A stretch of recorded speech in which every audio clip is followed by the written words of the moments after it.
خداز پہاڑی علاقے میں جہاں بادل زمین کو چھوتے تھے اور ہوائیں سرگوشیاں کرتی تھیں، ایک خوبصورت وادی تھی جس کا نام تھا نوران وادی۔ اس وادی میں نہ صرف انسان بستے تھے بلکہ پریاں بھی رہتی تھیں، مگر انسانوں کو ان کے وجود کا علم نہ تھا۔ وادی کے درمیان ایک انو کا درخت تھا جسے نور کا درخت کہا جاتا تھا۔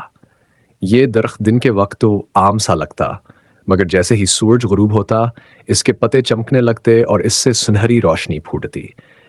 پریوں کا ماننا تھا کہ اس درخت میں جادوئی طاقتیں ہیں اور یہ ان کی دنیا اور انسانوں کی دنیا کے درمیان ایک پل کا کام کرتا ہے۔ پریوں کی ملکہ رخسار پری اس درخت کی محافظ تھی۔ وہ روزانہ درخت کے گرد جادوئی پھول لگاتی، دعائیں پڑھتی اور اس کے ارد گرد روشنی کا حالہ قائم رکھتی۔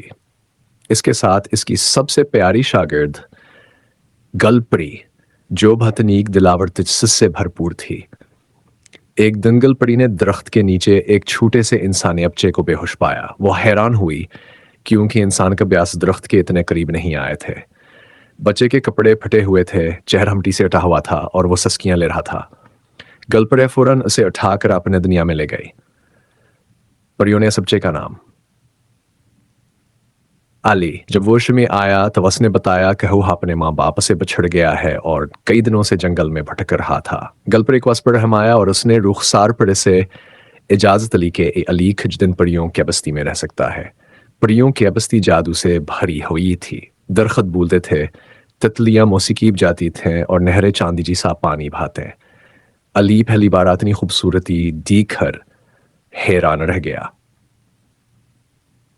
دن گزرتے گئے اور گل پڑیا پر علی میں دوستی ہو گئی، مگر ایک دن کچھ عجیب ہوا۔ نور کا درخت اپنی چمک ہونے لگا، اس کے پتے مرجھانے لگے اور ارد گرد کی روشنی میں دھمونے لگی۔ رخسار پری نے سب پریوں کو جو اور بتایا کہ درخت کی طاقت کم ہو رہی ہے کیونکہ اس میں موجود دل کی روشنی کمزور ہو چکی ہے۔ دل کی روشنی؟ علی نے حیران ہو کر پوچھا۔ رخسار پری نے نرمی سے بتایا، یہ روشنی نیکی، سچائی اور قربانی سے طاقت پاتی ہے۔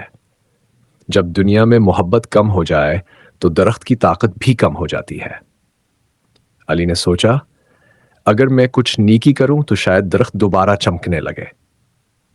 اسی رات علی چھپ کر درخت کے پاس گیا اور اس کے سامنے بیٹھ کر دل سے دعا کی، یا اللہ، اگر میری نیکیوں سے یہ درخت بچ سکتا ہے تو مجھے موقع دے۔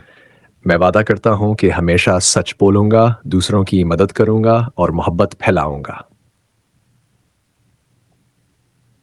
اچانک درخت کے تنے میں روشنی کی ایک لکیر ابھری۔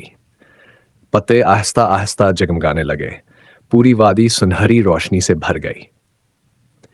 پریاں حیران ہو گئیں کہ ایک انسان کے خلوص نے درخت میں دوبارہ جان ڈال دی ہے۔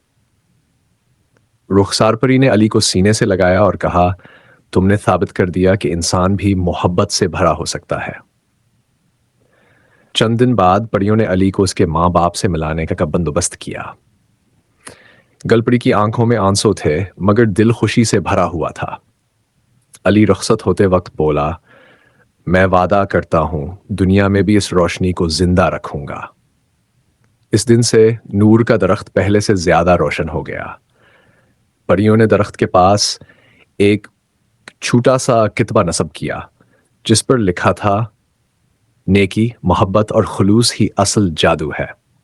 کہتے ہیں، آج بھی جب کوئی بچہ دل سے نیکی کرتا ہے تو نور کا درخت چمک اٹھتا ہے اور پریاں آسمان سے مسکرا کر دیکھتی ہیں۔